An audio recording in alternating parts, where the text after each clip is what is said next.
Hi, I'm Pat Basu, President and CEO of Cancer Treatment Centers of America and the host of Focus on Cancer.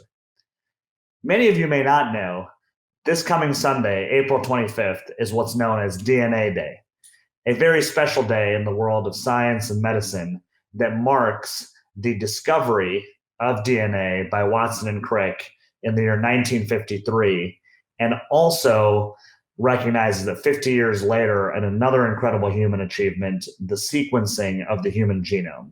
And what many of you do know is the powerful role that genetics plays in all of our lives, and certainly in cancer care and also in the battle against cancer. And that's really the topic of today's episode. And we have an incredibly special guest. Eric Fowler is a world-renowned genetic counselor, at Cancer Treatment Centers of America, who is really going to walk us through the powerful role that genetics plays in cancer and in fighting cancer. Eric, welcome to the show. Thank you, Pat. It's great to be here. Well, Eric, let's start basic and we'll dive deeper. I know a lot of people have probably heard about genetic counseling and certainly in the cancer space, but just at a high level, share with us, what does a genetic counselor do? So genetic counselors review people's personal and family history information to look for the possibility or the chances of there being an inherited risk for a disease or a genetic condition within a family. We basically go over information about genetics and cancer and talk to people about genetic testing. Tell me what got you into genetic counseling. Why did you choose to go down that path? And then specifically, because genetic counselors I know work in a variety of important areas in medicine, why specifically as it relates to cancer and oncology? Well, when I was 10 years old, my grandmother's sister invited me along to do family tree research with her. And in the course of us researching our family tree together, we got to be really good friends.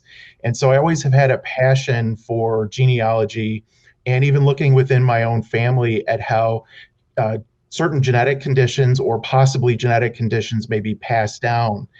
And specifically, the reason that I became interested in genetic counseling in the cancer space is because that same great aunt that got me interested in our family history and genealogy actually passed away from cancer. So it's very personal to me. Well, I'm so sorry to hear about that she passed away from cancer. I know it is why so many of us do what we do, and why you and I have been brought to the battle against cancer. But thank you for all that you do. You mentioned this idea of a family tree and really how important that is for everyone to explore. Nowadays, there are a lot of popular tests such as Ancestry DNA and 23andMe. But what you do as a genetic counselor, especially in the realm of testing for cancer risk, is significantly different. Can you kind of separate those two? How are they similar? How are they different? Absolutely. The direct-to-consumer genetic tests, where a person does not need a physician's order to obtain a testing kit or send a sample in and receive results, really pertain more to ancestry, can help facilitate genealogy research into the family tree, and really just provide minimal, if any, information about risks for health. The genetic testing that I coordinate for people is very specifically focused on oncology and inherited risks for cancer. We do a deep delve into the genes that we know of that are linked with inherited risks for cancer and provide the type of information that's very detailed, very focused, and can literally change a person's life in terms of knowing about cancer risk. So the direct-to-consumer tests are more general, more basic in terms of the information that are provided. And the genetic testing that I coordinate really looks at that person's genetic makeup to understand if they have an inherited risk for cancer. Eric, another area where people might have come across genetic testing, I know sometimes is in the the prenatal space. How is what you do similar or different than the role of those who might have encountered prenatal genetics? So, some similarities are in both areas of medicine, we actually do take detailed family history information. A cancer focused family tree is looking more at the cancer histories in a family, ages people were diagnosed with cancer, what types of cancer. And in the prenatal setting, it's more focused on any potential history of genetic conditions within that family. So, there are similarities there. Also, in terms of the type of genetic testing, very similar in terms of what we may be looking for on the level of single genes. But oftentimes in cancer, we're using saliva or blood samples to do genetic testing for that individual. But in prenatal genetics, sometimes samples of amniotic fluid are taken, or other samples are taken to evaluate the DNA for the baby. And so there's some similarities there, but a lot of differences in terms of the type of information you may obtain from a genetic test result. And before we get too much deeper into, certainly the impact of genetics on cancer care, just the word genetics itself, I think, can sometimes mean a lot of different things to a lot of people. What exactly do we mean? How do you explain genetics and genes to your patients? So I usually start out with the big picture and talk about how our bodies are composed of billions of cells. And inside each cell, we have the genetic information, or the DNA. This is like a blueprint for everything from what a person looks like, every trait they have, how their bodies work, even how their cells interact. And we inherit our DNA from each parent, half from mother and half from father. And right now, scientists estimate that people have about 20,000 different genes that make up the human genetic code. And so we're talking about detailed information going from the big picture down to the small. I also mentioned how sometimes genes have mutations in them. These are genetic changes that affect the function of the gene. And most mutations are not inherited, but rather acquired, especially when we're talking about cancer. But the type of genetic testing that I do and what I look for are the inherited mutations that can be passed from parent to child and increase the lifetime risks for certain cancers. And Eric, I'm sure you get this a lot from your patients. It's easy to mix up these two terms because they sound very similar to each other. But on a previous episode, we talked a lot about the role of genomics and genomic testing in cancer care and cancer research, in contrast to genetics. How do you clarify that for your patients and our listeners? Basically, genetic testing is done to look for an inherited risk for cancer. We do look for these inherited mutations that can be passed from generation to generation. And the testing is done on healthy cells, blood or saliva typically. Genomic testing is done to look for potentially different treatment options for people who've had a cancer diagnosis, looking for acquired mutations within the tumor cells. And this testing is done on the actual cancer cells rather than the healthy cells we use for genetic testing. So we've laid a great foundation. Let's get much more specifically into the incredibly important role that genetics plays in cancer care. And you mentioned inherited cancer risk.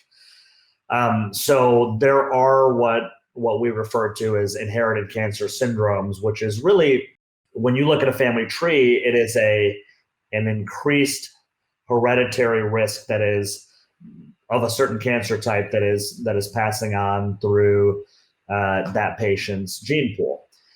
And these are often characterized by their specific name of a gene or gene mutation.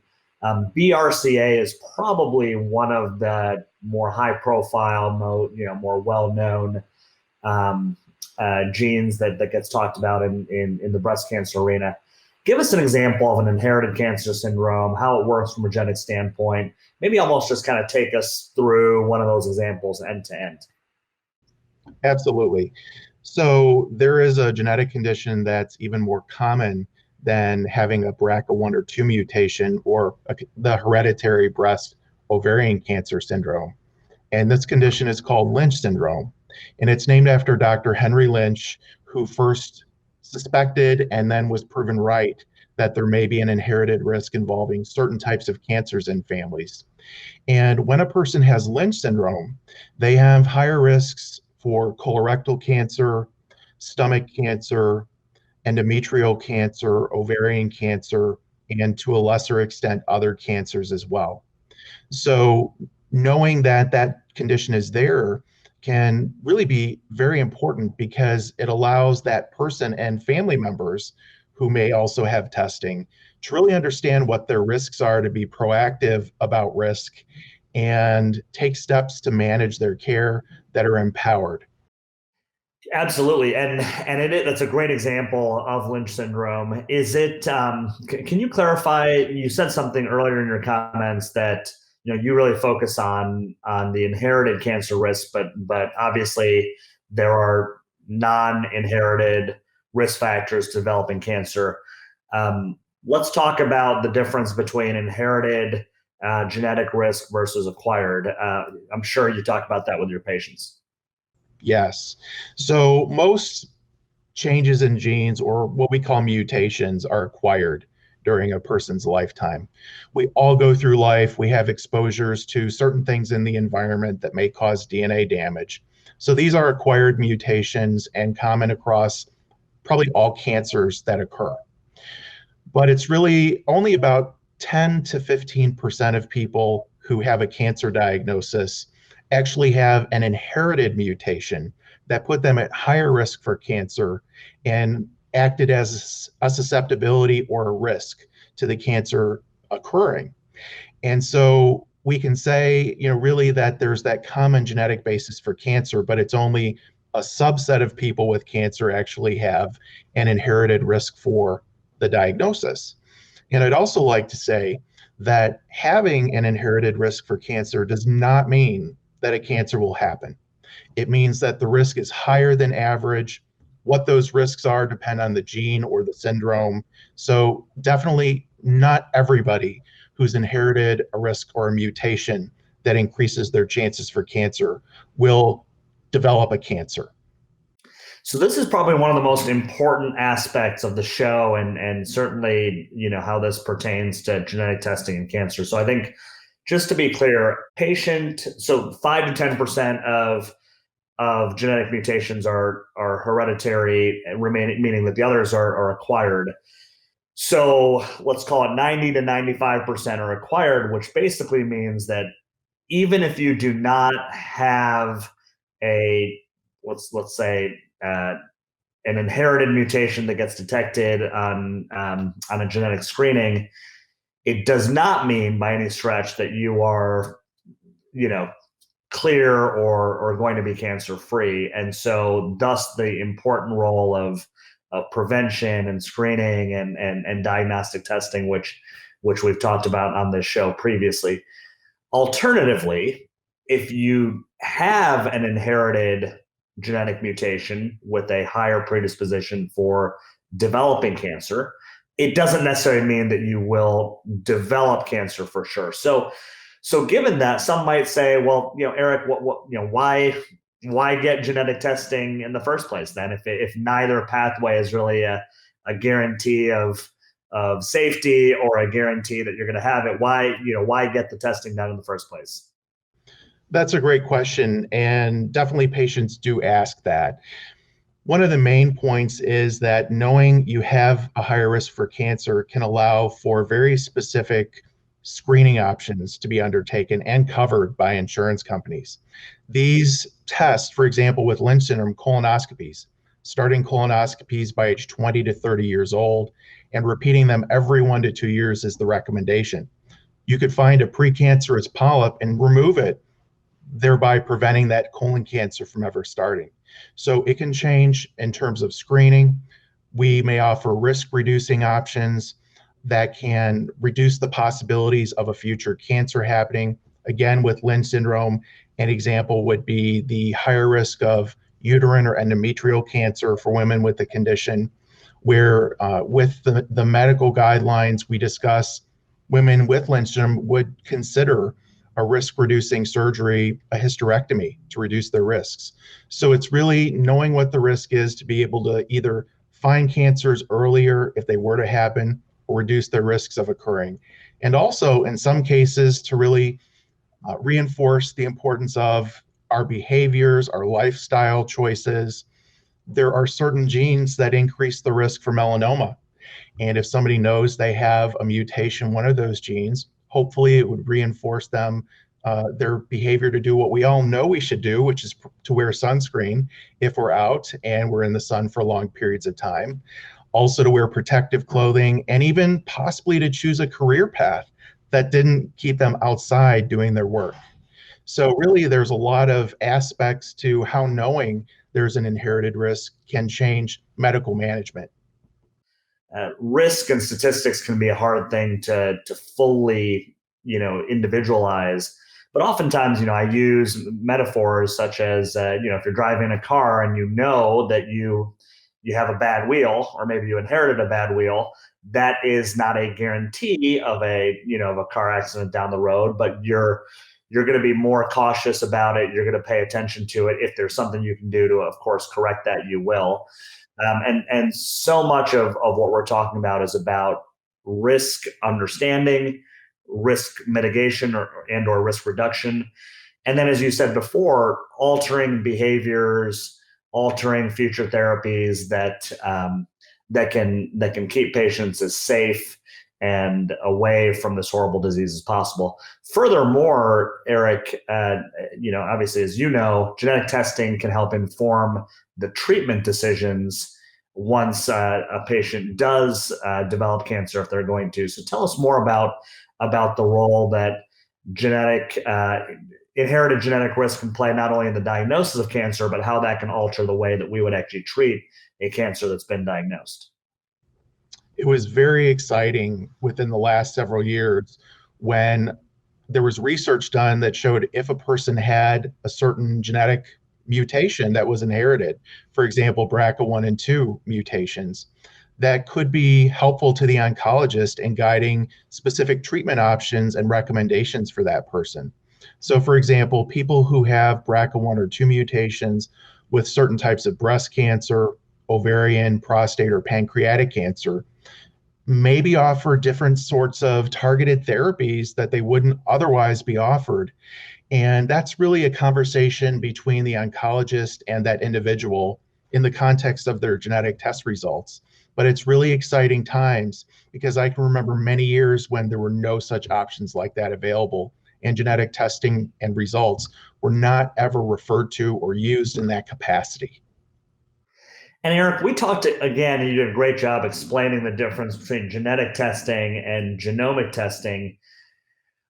Can you kind of maybe double click into that concept where, let's just say a patient has had a positive finding, a inherited genetic risk of a certain cancer with a cancer type. How might genomic testing of the tumor itself play in or out of that scenario? Can you give us maybe an example? Sure. So, with the finding of an inherited risk for cancer on genetic testing, you may or may not find that same marker in a genomic test. Probably most of the time you would, but there are times because the tumor DNA can be very different from what's present in other cells in the body. So knowing that there is an inherited risk, you may, not have that information from the genomic test itself. Genomic testing is again looking for changes in the DNA in tumor cells. There are times when genetic mutations that are inherited may show up in the tumor. Now we can't differentiate what's inherited or not, and times when they don't. So sometimes it's good to double check, and you may have some discrepancy between genetic and genomic test results. Very, very, very helpful. And as we're having this discussion, I'm sure some in our audience are saying, I'm convinced that I'd like to get tested. I need to get tested. It's not exactly that simple. It's not sort of, yes or no. Talk to us about the decision to get genetic testing. Genetic testing is definitely a very personal decision. And basically, at this point in time, there's not population-wide genetic testing to screen for inherited risks for cancer, although that has been discussed within the genetics community. The reason that there is not population-wide screening for inherited risks for cancer? There's several.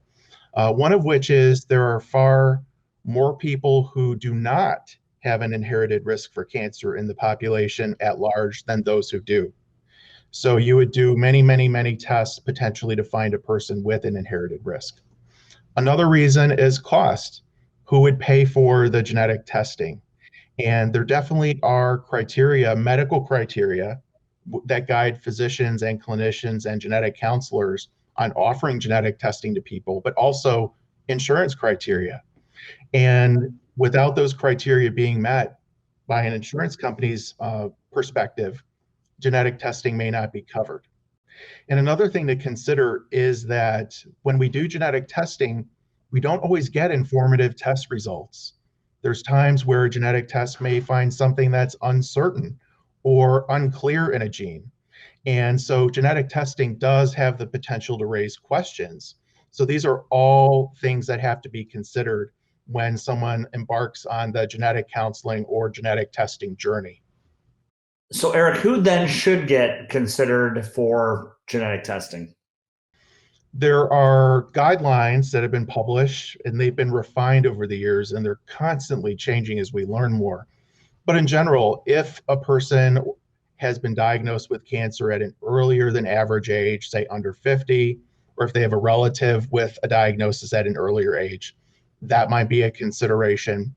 If you have multiple people in the same family who've had the same type of cancer, or even different cancers that can track back to the same inherited risk, if there's a generation to generation pattern of cancer in a family where you may see a grandparent, their child, the grandchild with cancers coming down that line of the family, that is suspicious that there could be an inherited risk. And also, some aspects of ancestry can play a part. For example, if someone has Eastern European or Ashkenazi Jewish heritage, that does increase the odds in the setting of a breast, ovarian, pancreatic, or prostate cancer that there may be an inherited risk. So we take all these things into account. But then something more new in terms of being an indication for a genetics consult are the genomic test results. When we do genomic testing, we're looking at the DNA in the cancer cells to help guide treatment. However, if somebody has inherited a risk for cancer, if they've inherited a mutation, it's there at conception and likely in every cell in their body. So often, if somebody does have an inherited risk for cancer, we'll see some suggestion of that on the genomic test results, where we find a difference in a gene that is a gene that we know is linked with inherited risks for cancer. Just by virtue of the genomic test results, we can't tell if what we're seeing is inherited or not. And so to better understand that, a referral to a genetic counselor and then genetic testing will help to differentiate between differences in genes on the genomic test in the tumor that are acquired or are inherited. And one example of this is I worked with a man once who had lung cancer. And he, on his genomic test, had an alteration in the BRCA gene, one of the BRCA genes. I believe it was BRCA2. And he had no significant family history of any BRCA-related cancers. No breast, no ovarian, no pancreatic cancer. But just that presence of that marker in the tumor DNA prompted the referral by the oncologist. We did genetic testing, and we did find that that BRCA alteration in the tumor was present in healthy cells as well, and therefore was an inherited risk, which was of immense help to his family members, several of whom went on to have genetic testing and tested positive. And we never would have evaluated that person or family or offered genetic testing otherwise. Well, that's a very poignant example and a really good segue. And that actually a thought that or a question maybe I had for you is, aside from the ability of a patient to reduce their cancer risk, there are other reasons why a patient might want to pursue genetic testing for personal reasons. What would you say are the most common reasons you hear from patients? I think the most common reason that I hear is a concern for children. A person saying, I'm doing this test not only for myself, but also to help inform my children of any potential risk that they could have inherited from me. Sometimes people are also looking for answers as to why they had a cancer diagnosed. And while genetic testing and a positive result where we find a mutation may not be the only answer, it does give us a window into that person having a higher baseline risk or risk to start with that they could have had a cancer in the first place. So sometimes people are looking for answers. And also, as we've been talking about, for that proactive aspect, that planning aspect, that ability to address a personalized risk based on a positive genetic test result. So I think these are probably the main reasons and motivations people have to proceed with a genetic test looking for an inherited risk for cancer. So, Eric, what are some things that people should be mindful of or cognizant of when seeking genetic testing? Pat, I think one of the most important things is to, as much as a person can, think ahead. We each know ourselves better than anybody else in the world. To think about, what if I did test positive for a mutation, an inherited risk for cancer? How would knowing that impact me on a day-to-day basis? Is it something that I would be able to put out of my mind until screenings or interventions come up, or would it be something that would be present and thought about, more often? Also, family relationships, because genetic testing can impact an entire family and finding an inherited risk. For example, if two sisters tested positive for a BRCA mutation, but the third sister didn't in that family, how would the sisters who tested positive feel about their sister who tested negative? And vice versa, that person who didn't inherit the mutation, would she have survivor guilt? Would she feel guilty that even though it was out of her control, that she inherited that risk herself? So that's definitely one of the important things to consider. Also, insurance coverage and cost. Will the testing be covered? What would be the potential cost if it wasn't? Genetic counselors are specially trained to look at that information and help act as a guide to people through the genetic testing process. And also to talk about privacy of the information. How will this information be kept in my medical record? Who will have access to it?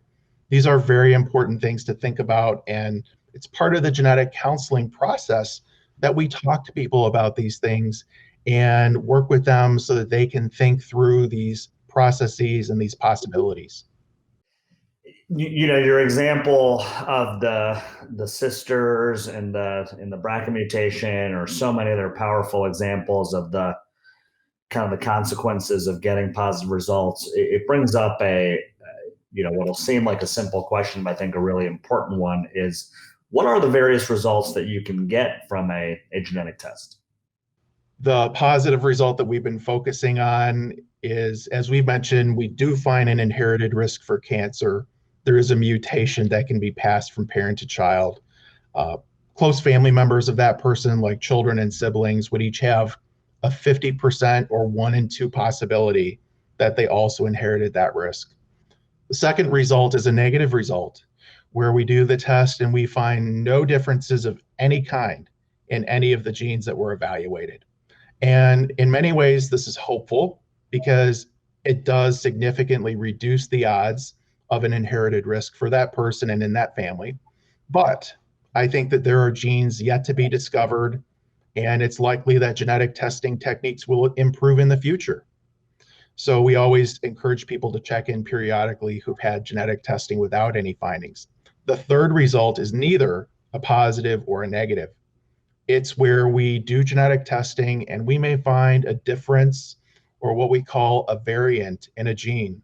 And whether that variant has any impact on how the gene works or consequently risks for cancer is uncertain or unknown.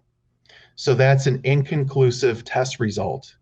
And so the genetic counseling does involve reviewing all of these possibilities with people so they're prepared for whatever the outcome may be. And the last two results, the negative and the inconclusive, are kind of lumped together into the uninformative test result category. We didn't find any proof of an inherited risk. There were no markers found. but yet at the same time, you still have to pay attention to family and personal histories in guiding care.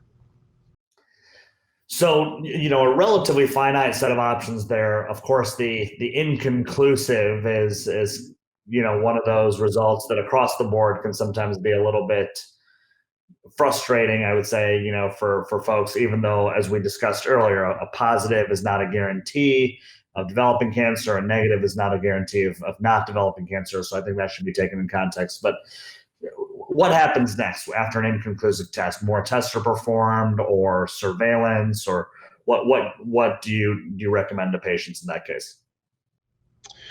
After an inconclusive test result, we refer back to that person's personal and family histories to help guide future cancer screening.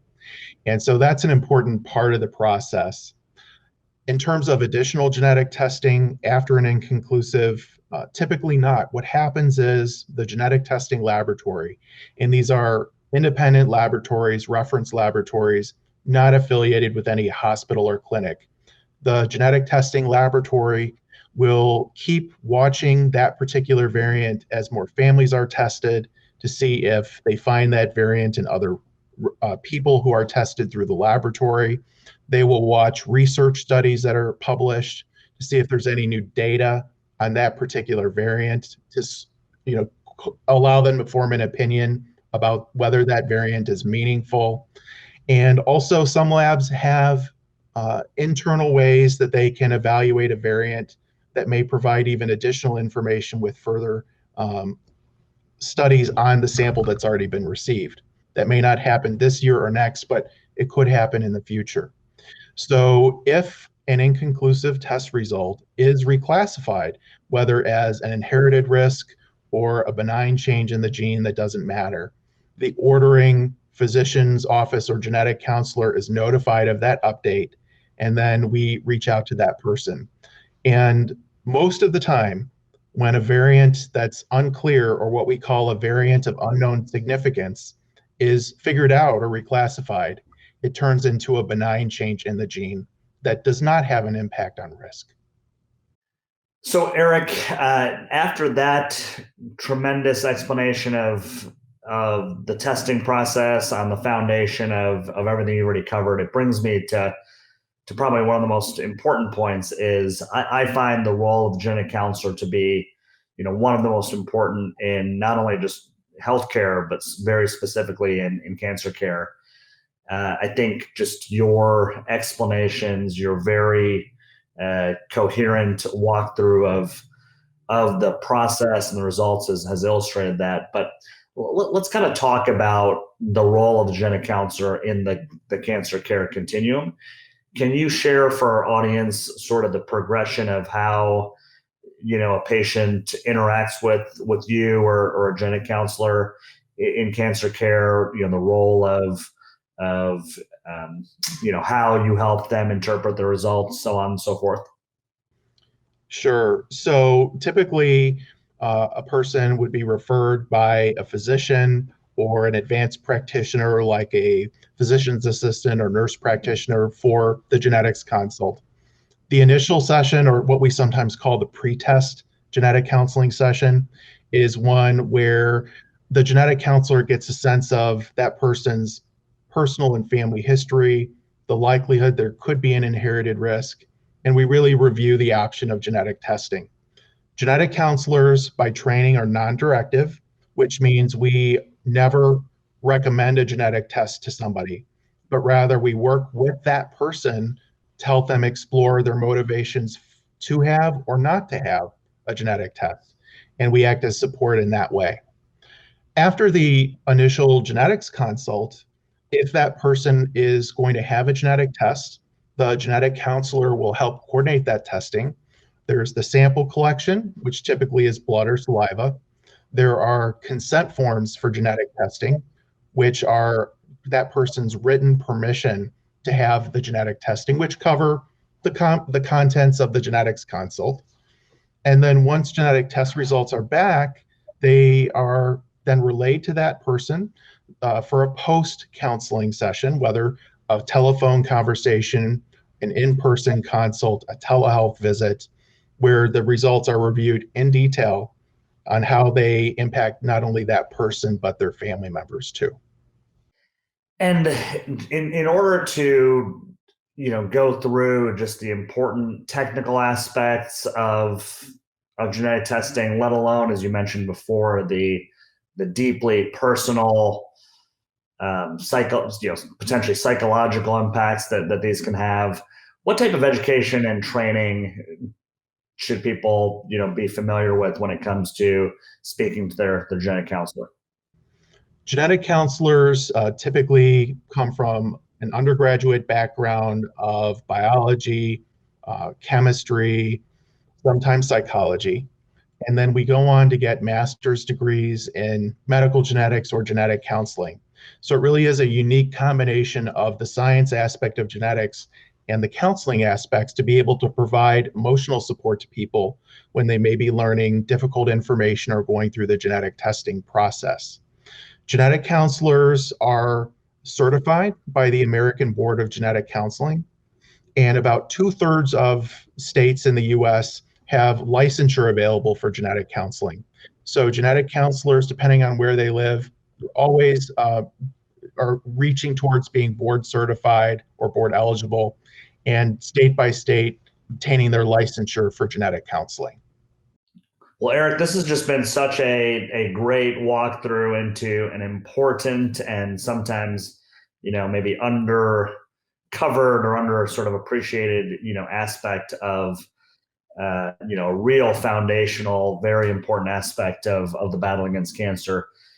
Tremendous strides have already been made in our ability to, to look for inherited cancer risk, our ability to, as we mentioned, alter the treatment based on those findings. But paint for us, your vision of the future. What might we expect? How will the field evolve in, say, 5 or 10 years? What will we be able to do that we can't do today?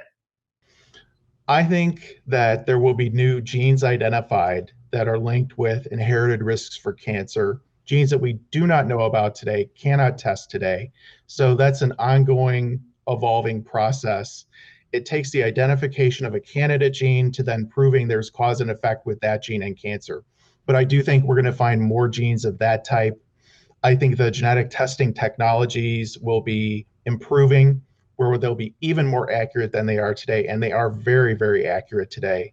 And I think there's going to be more availability of targeted therapies and treatments based on finding somebody does have an inherited risk for cancer than we have available today, which are just for certain genes and future certain cancer types.